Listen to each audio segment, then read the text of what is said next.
You're listening to a podcast by the Center for Action and Contemplation. To learn more, visit cac.org.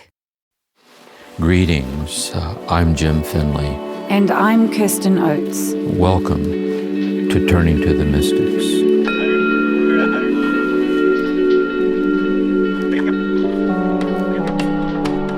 Welcome everyone to Turning to the Mystics. I'm here with Jim, and we're going to have a special episode where Jim is going to coach me in and guide me in implementing the Lectio practice that he's been teaching from Guigo II. And we're going to be using the podcast as a kind of audio Lectio and as an invitation for you to use the podcast in that way going forward. Thank you for being here, Jim. Yes. I'm glad we're doing this. The idea, and Kirsten and I kind of talking about this, is that how it might be helpful, instead of just thinking of it as listening to me quote a mystic like Guigo, and then comment on Guigo, and comment on Guigo's insights on how to do Lectio. Instead, you'd be listening to the actual podcast as the Lectio. That is, how to listen to the podcast as your Lectio Divina. Since Lectio is Latin for read, so it's like your audio Divina. You're like contemplative listening. And Kirsten and I will do back and forth, and we'll model that for you as things that come up within her on phrasings or whatever. And so it'll help you to model how it might go on within you, how to write off on it or personalize it for yourself. And I'd like to begin then with an initial thought that how you listen to these sessions that we have here together with the mystics is of course, is preeminently personal. It's what's most natural and meaningful to you. And so for you, it might just be listening to them while you're out taking a walk, or you're going to bed at night, or to sit quietly, and to just listen that way. You're already doing Lectio, because there's a kind of attentive listening to it. And you're also doing meditatio in the sense, quite naturally, you'd be interiorly just reflecting on something. Like you hear a certain phrase, or, gosh, I never thought it that way before, and you reflect on it. And I say, God, for the grace to be faithful to this, and so on. But what we want to look at here is, let's say you want to go more deeply into it. Let's say you want to get into it in a more kind of substantial, broad-based way that Guigo has in mind. And that's what we're going to be exploring here, how to do that. And I'd like to begin then with some practical points about our practice, about a daily practice, and so on. And then we'll do the dialogue with Kirsten on taking a text and number of texts and so on. First of all, real basic things. One is intention. That your intention is to set aside some time each day to deepen your experience and your understanding and response to God's presence in your life. That's your like purity of intention, like this. And also knowing that it isn't enough to just simply in passing to sense that desire in your life. It's necessary to set aside some time devoted to this. It's like a day, like a rendezvous, and therefore it's a habit that's cultivated in a practice. Like, how does a poet become a poet, or how does an artist become an artist? You have to commit yourself to the craft to get into the poetic mind, into the artistic mind. And so it's the same with this. And so it'd be something that you would do each day, if possible, maybe twice a day. A practical time for people is often, say, for 20 minutes, because it's short enough to be practical. You can do that, but it's long enough to begin to settle into meditative mind. If you're prompted and can do longer, you would do longer. You would go with the flow of the givens. You would meditate at the time of day, your practice, your time with God would be the time that you're most naturally alert or rested. But you go with the flow with what the realities of your life allow. You know, you're always working with your circumstance to do this. Next, the place, you can meditate anywhere. But it's very helpful also, say in your home, like the place where you sit for this daily rendezvous with God. You can also have different postures like yoga postures. You can meditate lying down, so on. But most of the time you'd be sitting in a chair with your back straight, both feet flat on the floor.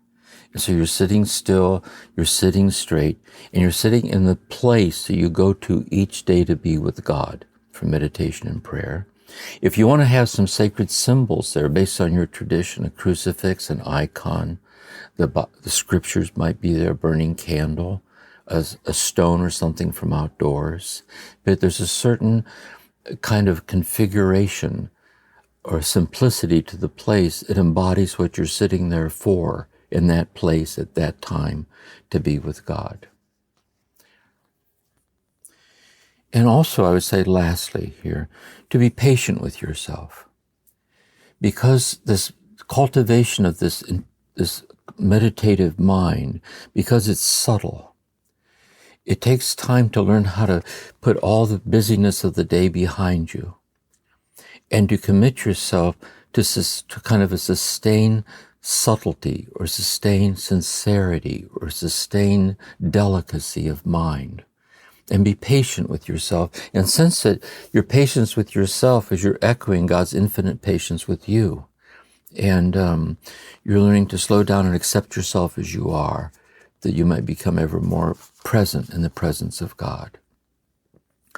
And so with these considerations like this in mind, then, we can turn to Guigo, to the podcast in passages, and Kirsten and I together will walk through in dialogue to see if it helps you get more kind of practical grounding points for yourself in your own practice.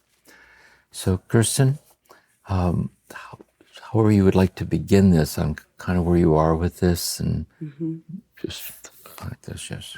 That's great. Thank you for that introduction, Jim. What I thought I'd ask you to help me with is just stepping through the 4 rungs. Mm-hmm. So I have been listening to this season, and I noticed that I was very struck by something that was said in session 1, something you said in session 1. And the way I experienced that, Jim, is it just kept coming up for me, the words that I heard, and I can go over the words. So let me read the words, and then I'll share how I experienced this as a communication from God to me, like God trying to share something with me. So in session 1, at the beginning, you talk about what matters most is to come to our place of prayer, and then you mention a quote from Thomas Merton, from a talk on prayer that he gave to the novices. And this is the quote. I've written it down. The way we would begin in prayer is that we belong to God, and all the prayer starts and unfolds out of that knowing that we belong to God. We are trying to get past the topic of prayer to this deep experience that we belong to God. We are God's beloved. Renewing our faith that we are sitting there in God's presence. God is all about us and within us, closer to us than we are to ourselves. And so those words kept coming up to me. I was drawn to, I felt very moved by them when I listened to that session, and then I kept coming back to them. And where they spoke initially to me is I would come to I do have a daily practice, a 20-minute daily practice in the mornings, and I would come to begin my practice, and initially it would happen halfway in the practice or at the end of the practice, but I'd remember these words about setting this kind of intention. And so initially it was more of like a criticism of myself would arise, like, oh, you really don't take a pause and start with that knowing. And, I can be a bit performative and kind of get into my practice like a task, 20 minutes, letting go, letting go. Yeah. And so initially it was coming to me as kind of a noticing after the fact. And then, so is that my Lectio? Like, is that God? Yes, that's very good. Let's say, first of all, I think an insight here is, say if there's like the cultivation of an intimate relationship with somebody, and that ongoing relationship is very meaningful to you. But we're talking here now, but there's also a relationship with yourself. Mm-hmm. That is a relationship to your own understanding of your own mind, of your own attitude. Like the reflective self observes itself. And not only that, the self in relationship to itself in relationship to God. See? So you're sitting there kind of reflectively being aware of your awareness. And what are you aware of? And this is how it usually starts. You would be listening to the podcast, listening to the words, Guigo II. And what you're listening for is something that strikes you in a certain way. Mm-hmm. See? The very fact that strikes you is kind of the instantaneity or the instancy of Lectio. Like it's already started because something in you heard it. Yes. See? And then you heard something that you intuit is actually, your heart knows it's true. And your heart also knows it's immensely beautiful. And your heart also knows that if only you could be habitually stabilized in the deep knowledge that you belong to God, see, you would be finding this inner peace that these mystics are trying to help us find. Mm-hmm. And so you listen to it, and the very fact it strikes you is itself the gift. Mm-hmm. It's like God within you awakening you that it's really true you do belong to God. So God's awakening you to the fact that you belong to God. Mm-hmm. And so you sit there like this, and as you're sitting there to deepen this beautiful thought, see, you drift off into this and that, and you kind of forget or get disconnected. Mm-hmm. And from the very fact that you're sitting there in the presence of God to whom you belong. Yes. See? And then you notice that you slipped away, then you start critiquing yourself for slipping away, and maybe you really don't believe that you belong to God, or it's so fragile, the least little, all it takes is a least little thing. And yes. I mean, where did belonging to God go? Yes. You belong to the circumstance, you belong to your own self-criticism. Mm-hmm. And actually this is the realm meditation takes place in. And now let me share an insight that helps me when this comes up for me. And I want to say it, this is, and by the way, we're doing a meditation now, you and I, because we're meditating on the experience of Lectio. Mm. And we're meditating on slipping out of the Lectio. Yes. And we're reflecting on that. And we're reflecting on it in the presence of God. See? And so here's some thoughts. Here'd be some thoughts. I'm going to say it as if I was going through this too. Here I go again, slipping off. This happens a lot with me, Lord, as you know. And now the meditation is also a prayer, because then I'm talking to God. But you know what? No matter how many times I slip away, it in no way whatsoever diminishes how deeply I belong to you. I don't belong to you because I can consistently measure up to being consistent enough so that I deserve to belong to you. I belong to you even before I was born. I belong to you, hidden with Christ in God forever. I belong to you through and through and through and through. I'm yours. See? And so what I'm trying to do maybe here actually is knowing that to belong to you is to really put myself in your hands and to hand myself over to you as you lovingly accept how I keep slipping away from the awareness that I belong to you. And this has a nice ring to me when I look at it this way, see? It like frees me up, see?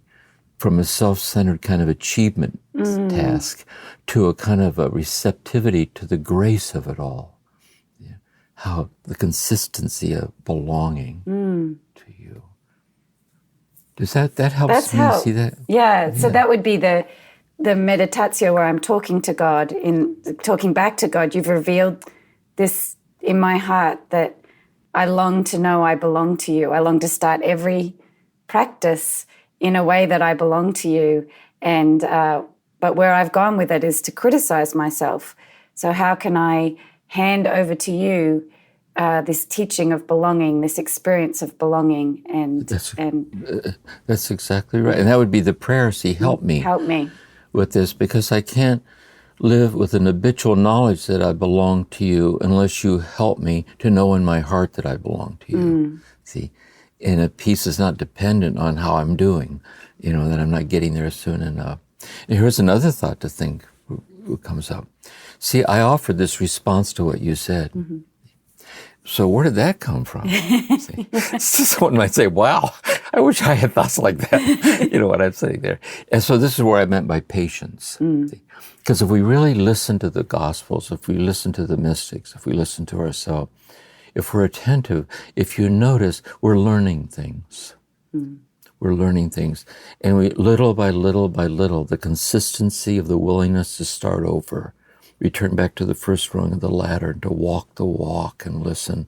Little by little, these more gracious or generous understandings of ourselves in the presence of God, it grows, which is the Lectio. So it just, it's kind of, we're more in attunement with this. That's so helpful. Thank you. I have a question then. So if I experienced God speaking to me, I was so struck when I heard those words, and then every day the words would come to me, even not listening to the podcast. So it was really striking to me. So that's God speaking to me. And then in the meditation, I'm speaking back to God in the ways we've talked about, and the prayer, my desire for God to help me to be stabilized in this sense of belonging. What about the contemplation? What do I do next? Now I've gone through those 3 rungs. Yes. Let's say these 3 rungs, like the angels ascending and descending on the ladder, is we develop this habit of going up and down the rungs of this ladder like this. And we might journal, we might whatever. Another thing I'd like to share in the meditation part, something that helps me, and this is personal too, is to journal this.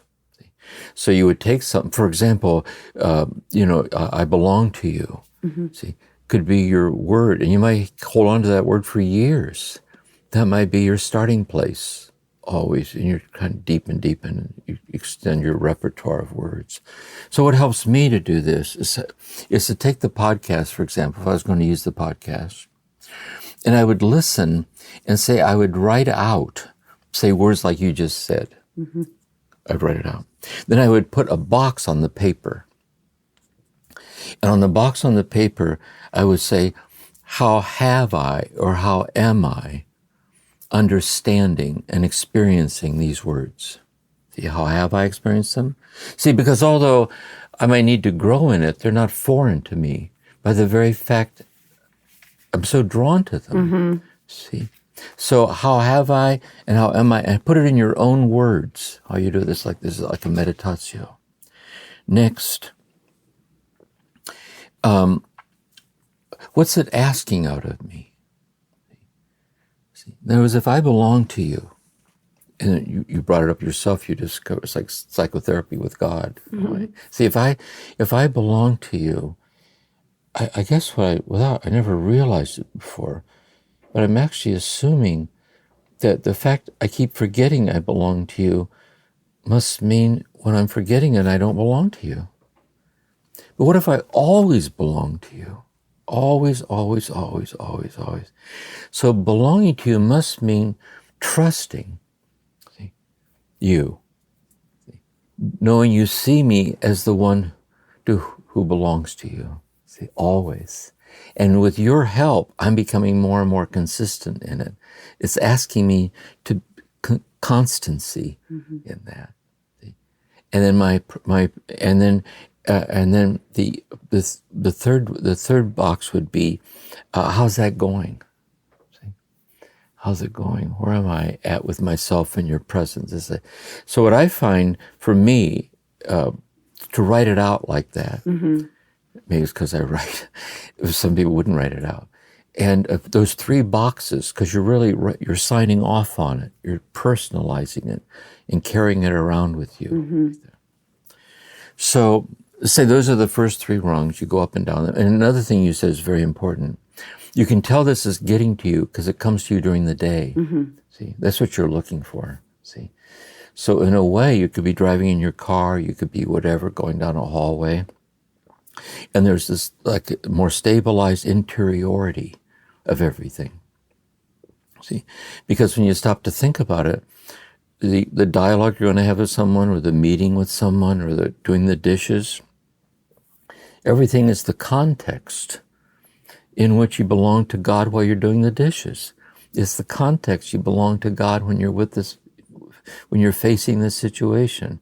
And that's what you're looking for, is habituating the latter, like an interior reference point. And when you get reactive, you can tell you've fallen off the ladder. You can tell. And the sooner you realize it and can interiorly circle back around, get back on the ladder again, that's to be grounded that God is, confusing as the moment is, I belong to God in the midst of my confusion. I belong to God in the midst. I'm going to do my best to see this through, and knowing God's helping me and God's with me and so on. So there's that. And then that brings us then to contemplation, to the 4th. So you would take a text, you would take one of the words that I said, or we'd quote Guigo on contemplation, he said. And do you have one, or do you want me to offer one? Well, we're using the I belong to God. We stick with that? Yes. Oh, I see, yes, just stick with that one, yes, with contemplation also. Yes. So let's say I belong to God as your word. Yeah. And you're going up and down the ladder. You could spend your whole life that you'll never exhaust belonging to God because it's inexhaustible. You could be on your deathbed, remind yourself that you belong to God, which isn't a bad way to die, actually. Since it makes it crystal clear that you do. The final Lectio. Yeah, the final Lectio. You find you really do belong to God. Yeah, wow. It's really true. And so let's say this is your word, this is your word, this is your word. So let's say on the ladder first, there's the deepening of a quiet desire for an ever deeper experiential groundedness and belonging. It's the end of fear. So contemplation then is this. It would be a moment in which you're graced with a taste or a flash of the belonging that's unexplainably self-evident. It's no longer something to ask for. See, it's no longer something to think about. It's somehow belonging to God are the words that express what's happening to you. It's you're experientially realizing what's ultimately true about every moment of your life, and you're unexplainably resting in the wordless clarity of communal belonging. It would be contemplation, like that. And this realization, it might be quite vivid, actually. It might be quite striking. It can happen. But very often, it's very, very subtle. Like if you weren't careful, you would have missed it. But that's what's happened is that practicing going up and down the rungs of the ladder is achieving its work. It's sensitizing you to this realization of a belonging. And by the way, then in the belonging, like you were saying, it's a belonging in which you and God mutually disappear as other than each other. See? Because you are the one that God created as the one God gives himself, herself to, as the beloved, a self-donating presence, as your very presence. And you, in realizing that, the reciprocity of love you give yourself to the God to whom you belong. See? And because in a way, you're saying that God belongs. It isn't just that you belong to God, but God belongs to you. See? That God has entrusted himself or herself to you. See? And so there's a kind of a holy, strange alliance or an affinity in love, a grace affinity and love of belonging. And it's that self-evident taste and the resting in the taste of the oneness. And then it would automatically just dissipate. It would just kind of go away. And as we were saying, and then that's where you fall. I felt like falling slowly backwards in slow motion into what? Into the Lectio. I belong to you. But now it's different. See? Because now this simple sincerity of the words to God, I belong to you, just resonate deeply in having tasted the infinity of the belonging. It's right there. So even though you're not feeling that mystical fullness that you momentarily felt, it resonates within you. You know that it's true because you tasted it. Likewise, the meditation and reflecting on it, it's different. See? Because you tasted what's beyond conceptualizing, beyond figuring, beyond thinking, beyond thinking. And so it's more than enough. Like the totality of belonging is completely present as the Lectio. It's completely present as the meditatio. It's completely present as the prayer. Like the divinity of ordinariness of ourselves. And then just when you least expect it again is the taste of the infinite belonging. You know, it's a granting. It's from God. So that's why it's received passively, like it happens to us. So the active part of contemplation of the belonging, the active part is preparing ourselves and doing the inner work of habituating ourselves on the ladder. The fruition is the passive part of the inner touch, which is really a foretaste of heaven. Because it's not mediated in a thought, it's not mediated in emotion, it's not mediated in an insight. It may spill over into thoughts. You may write them out. Where did Guigo's ladder come from? He says he was working out in the yard, and he said it suddenly came to me. He went in and wrote it out. Yeah, that's pretty good. And it spills over. But you know what spills over into thought is deeper than thought. And you live in the deeper. Your play, and you know it may spill over into emotions. You may be moved by it, see? But it's deeper than emotions. You know, it's a desire, but it's deeper than desire because in your heart you know there's nothing missing, so there's nothing to desire. See? And little by little, that descending mystical dimension starts permeating itself with the rungs of the ladder. And I think this is contemplative character transformation. You know, this is a gradual kind of stabilizing in this unitive state. Yes. Which in our tradition is Christ consciousness. See, this is how Jesus lived. That's so helpful. So if I'm hearing you correctly, Jim, I can stay active in the Lectio, the meditatio, and the prayer as I feel called, like a natural conversation with God. And then the contemplatio will be a gift from God, a grace gift when God chooses. And I might notice it as I'm suddenly stilled. I might notice later in the day after my Lectio that something feels a little different in my confidence of belonging, or something like that. That's exactly right. And another thing I think is so helpful here, I mean, this is very appealing to look at this, but ideally it would be asking for the grace for the habitual contemplative state, if it's God's will. But what we're really after to do God's will is holiness. And to do God's will is the acceptance of ourselves as we are, and God's present in our situation as we are, you know, with a loving heart. Because that's efficacious unto holiness.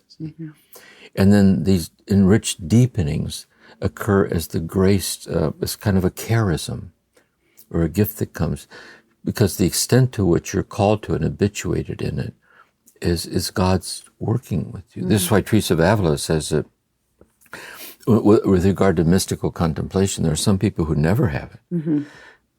And they're holier than those who do. So you can have it as a kind of a predisposition, or you can be more inclined to it. So, but when itself when it does happen, if it actually becomes the enriched interiority of your holiness, that is, it's the way providentially you're called to be holy, by being in this contemplative state, and you know the truth of it is measured by, it's heightened your sensitivity to suffering, to yours, to other people, to animals, to the earth. It radicalizes your presence to the situation. It doesn't distance you.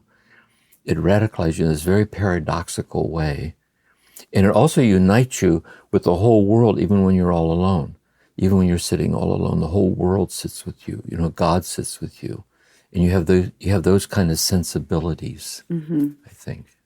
Yeah, that's really helpful. And Jim, I think what I'd like to do now then is go back through another coaching session, because that phrase did deepen in me, and I had a second conversation. So, I'd like to use the journaling questions you offered as well, just to see if I'm using those correctly. So back down to the Lectio, another day of practice, and the words keep coming back to me. Like there's something about those words in my sitting throughout the day. They're still coming back to me, and the next thing I feel like I'm hearing in the Lectio is, if I really believed I belong to God, how's that showing up in my relationships? And in particular, when there's a conflict, because I struggle a little bit with conflict. And so that was coming up for me, this sense of what would having to address something challenging look like if I really belong to God. So if I use your questions now, Jim, for the meditatio. So the first question was, how have I, or am I experiencing what this is saying? Yeah, you belong to God. So I'm experiencing it as I belong to God even in conflict, and that's but how to habituate in that sense of belonging in conflict. Is that very good? That's that's your personal. That's your first box. I'll do my first box. Okay. I'll do mine. Same quote, same words. I'm journaling out and filling in the first box. I have experienced it because when I was listening to the podcast and heard it, I was taken by it, and so I did hear it. See, admits that I heard it. I also heard it in that it stayed with me, and I heard it. Okay. And I also think I heard it also in a certain way. The act of hearing it, I was somehow experiencing it. And I also, I think, in my heart, I knew it was true. And so I have, but I also, in my meditatio, reflecting on myself, my being accessed, touched, and hearing it was disturbingly brief. See? Because what I find is, I'm one who hears it, but the constancy of the hearing, I have some work to do. Yes. See, I spend a lot of time not hearing. I would just note that. Yes. But then I would say, I guess, but we were saying earlier, but if I belong to you, it doesn't diminish at all how infinitely I belong to you. See, but you're encouraging me or inspiring me to. It would go like that. Yes. So that would be the first thing. That's how I have. Well, I jumped ahead because I do, like, what's it asking out of me? Got to add a little bit there. Yes. So that was it. So let's do the next box. Yes. So the first box was, how am I experiencing it? And understanding it too. Yeah. And then the second box is, what is it asking out of me?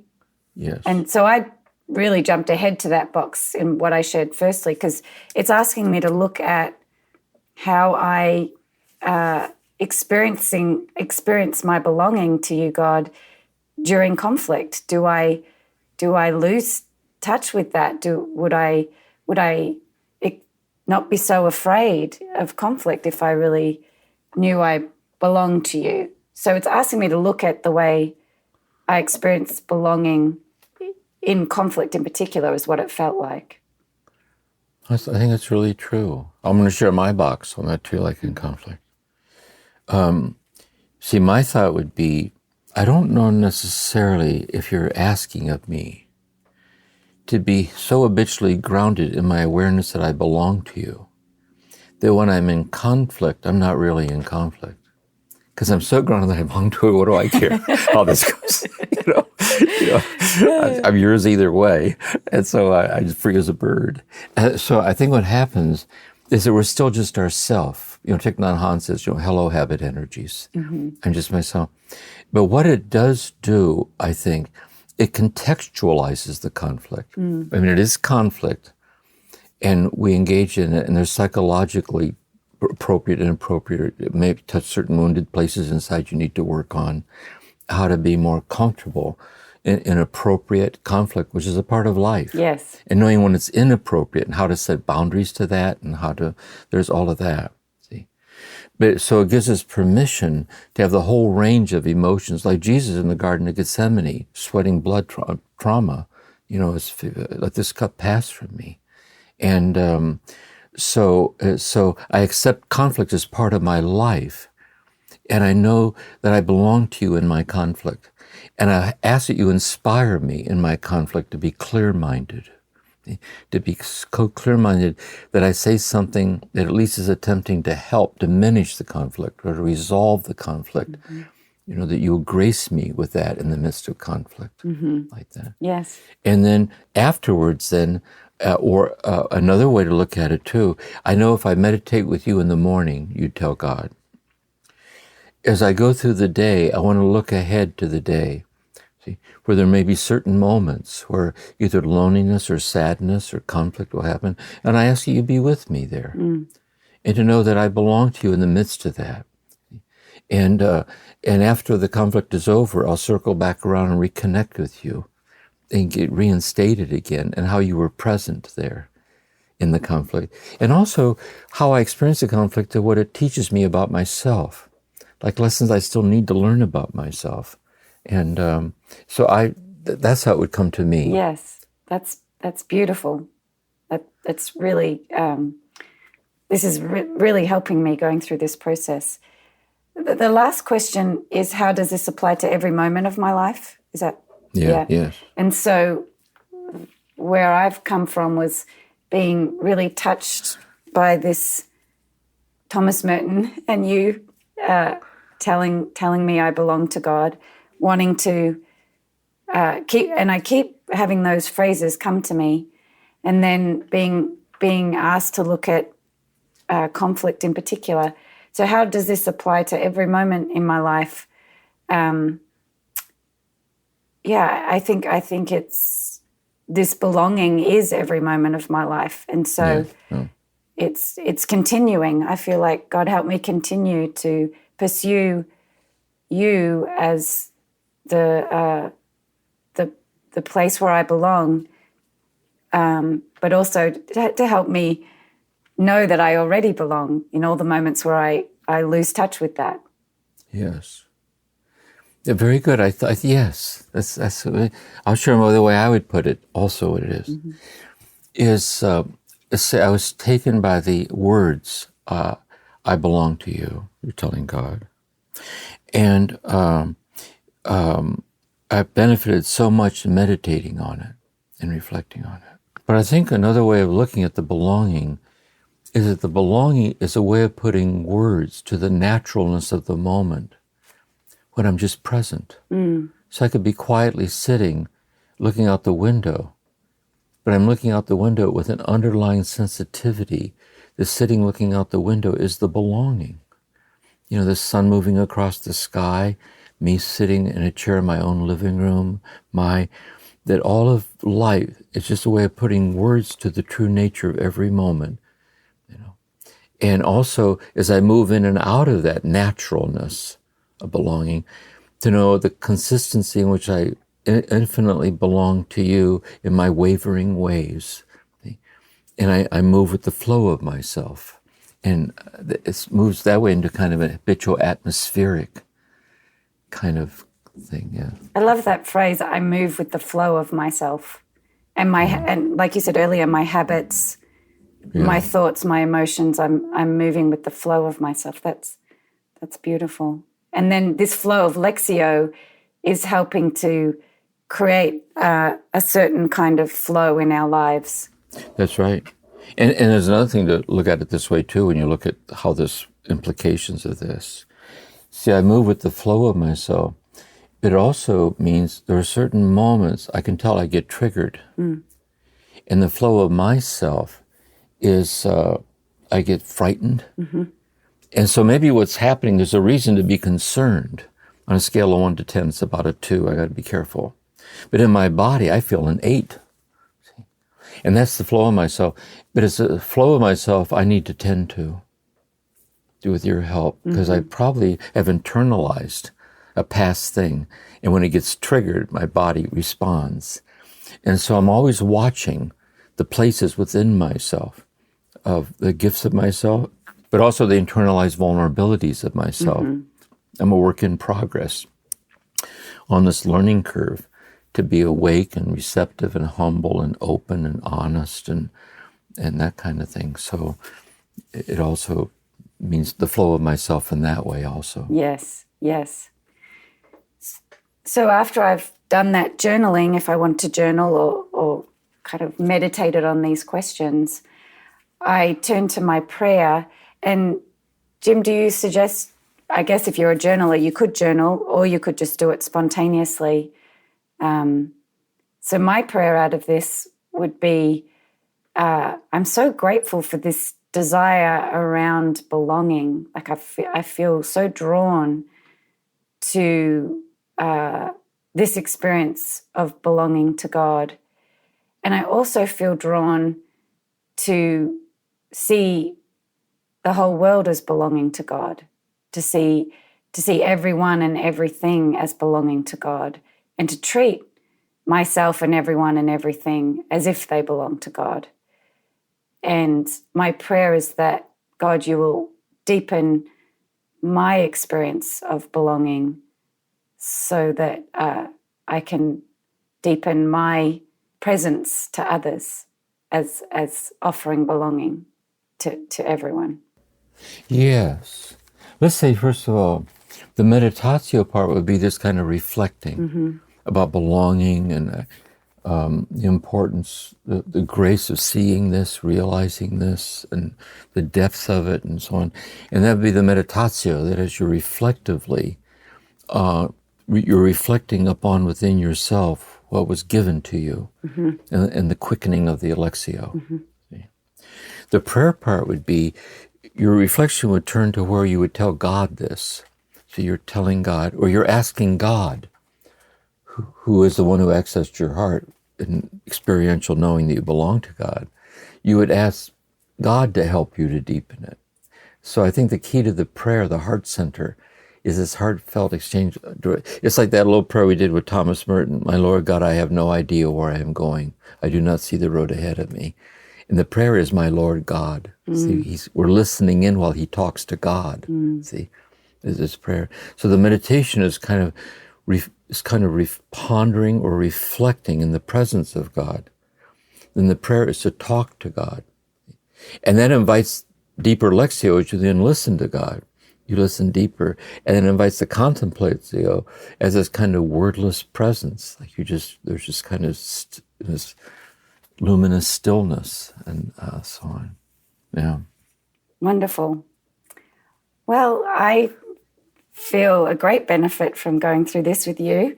A little vulnerable in sharing that with everyone, but yes. I hope it's helpful, and my heart is hoping to help everyone, and I feel greatly supported by you, Jim, in going through that process.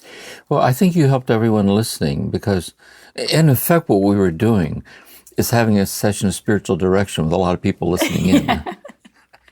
Because unless we're willing to get personal with God, with ourselves, and it is a gift if you can have a director, someone you can talk to like this, because until it gets personal, it doesn't start. See, As long as you're distancing yourself with observations and underlying and putting little notes and so on. But until you move in real close, unless it gets personal, because then you're not being who God wants you to be, is the one who belongs to God. It's not a theory. It's a conscious expression of the reality of yourself. And with no vulnerability and no humility, it doesn't happen.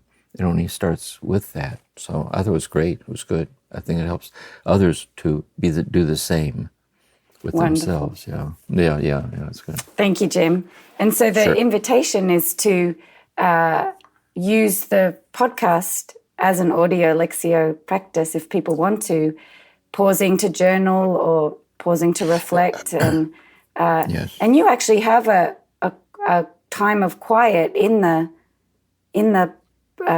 podcast where you ring the bell, and so that they could pause there and journal or pause there and reflect. And as a passing thought, a way to end here, notice that to get into the stream of this, notice that it's endless. Mm. See, it isn't like a task that you finish. It's just inexhaustibly inexhaustible. It's in the flow of like the grace divinity of everything. That's becoming an habitual inner state of consciousness, and a transformative grace process. And that's really what it's about, really, I think. Yeah. To deeply experience this, to live this and share it with others day by day as you're given to do so. Yeah. By how you're present to them and so on. Yeah. Well, what a gift to have these podcasts, Jim, and the deep flow that you've developed, and the way the words come out invites us into that flow in a deep and meaningful way. So I'm so grateful for that, and look forward to continuing on. Thank you. It's very lovely. Beautiful. Yeah. Thanks, Jim. Thank you for listening to this episode of Turning to the Mystics, a podcast created by the Center for Action and Contemplation. We're planning to do episodes that answer your questions. So if you have a question, please email us at podcasts@cac.org or send us a voicemail at cac.org/voicemails.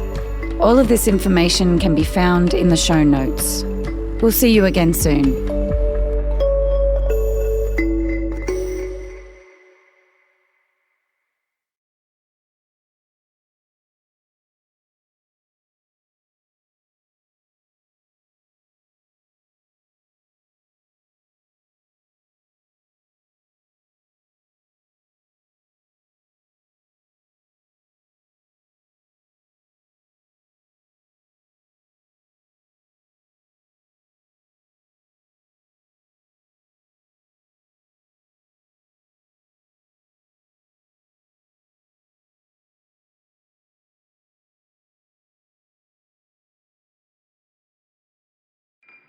Do you feel called to walk a more contemplative path?